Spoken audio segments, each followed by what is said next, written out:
Podcast લગભગ સંકલ્પના બધાને ક્લિયર હશે, પણ એકાદ પોડકાસ્ટ તમને બતાવવા માંગુ છું, એકાદ મિનિટ પૂરતું. એ જોઈને પછી આપણે આપણા વિષય પર આવીએ, જેથી કરીને સમજૂતી થોડી દ્રઢ બને. બરાબર? તો બન્યું એવું ભારતીભાઈ કે અમારા આચાર્યોના ભાગે લગભગ સંસ્કૃત જ હોય, આપણો વિષય ગુજરાતી, એટલે ભણાવવામાં તકલીફ પડે. એટલે એ જે સમસ્યા એ સમસ્યાનો જવાબ છે આ ઇનોવેશને. ટૂંકમાં NEP 2020 અંતર્ગત ત્રણેક શબ્દો એવા એ મહાસાગર જેવા છે, એને પહોંચી વળાયું છે નહીં, પણ આપણે એને થોડો ઘટાડવાનો પ્રયત્ન કર્યો છે. એક પહેલો શબ્દ છે ડિજિટલ લિટરેસી, બીજી છે ક્રિટિકલ થિંકિંગ અને બીજું છે એક્સપેરિયન્શિયલ લર્નિંગ.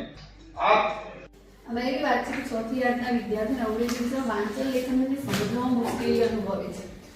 ક્યાંક કોઈ હા પાડે કે ન પાડે. રીડિંગ બી કરી દે, પણ મેન જે છે ને સ્પીકિંગ ઇંગ્લિશ.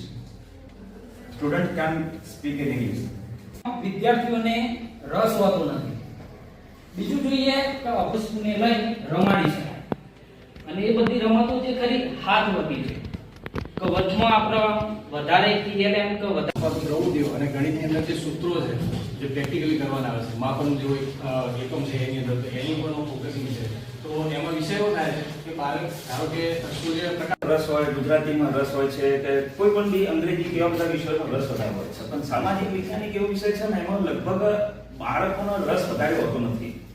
પહેલા જે અધ્યાપન કાર્ય કરેલું હોય એનો પણ ટેસ્ટ લેવાનો, તો એના ખૂબ સારા પરિણામો મળેલા છે. એ સિવાય અત્યારે 4 થી 8 ના જે વિદ્યાર્થીઓની આર્થિક પરિસ્થિતિ ઘણી નબળી હોય છે. ગ્રામ્ય કક્ષાએ આપણે જોઈએ તો બધા ગામડા સમૃદ્ધ હોતા નથી. તમે અર્થ નહીં રાખો ને, અર્થ નહીં બતાવો તો એને ખ્યાલ આવી જશે કે રાતા પીડા થઈ જવું, તો આ ચિત્ર ઉપરથી એને ભાવ સમજાશે કે આ ગુસ્સાનું ચિત્ર છે.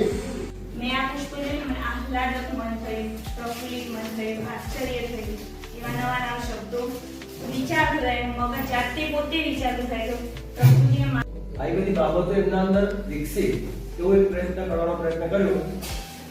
તો એમનો 11 પાનાનું એક પેજ આપ્યું, એની અંદર આખા મહિનાની તારીખ લખેલી હતી. 8ની અંદર 32 બાળકો છે, તો આલ્ફાબેટ A થી શરૂ થતા સ્પેલિંગ દરેકે એક બોલવાનો પ્રાર્થનાની અંદર. એકનો એક સ્પેલિંગ રિપીટ ના થવો જોઈએ. એટલે આજે 8મા વાળા A થી બોલે સ્થાપિત કરી વિદ્યાર્થીઓના સર્વાંગી વિકાસને વેગ આપવાના. આ નવતર પ્રયોગની અંદર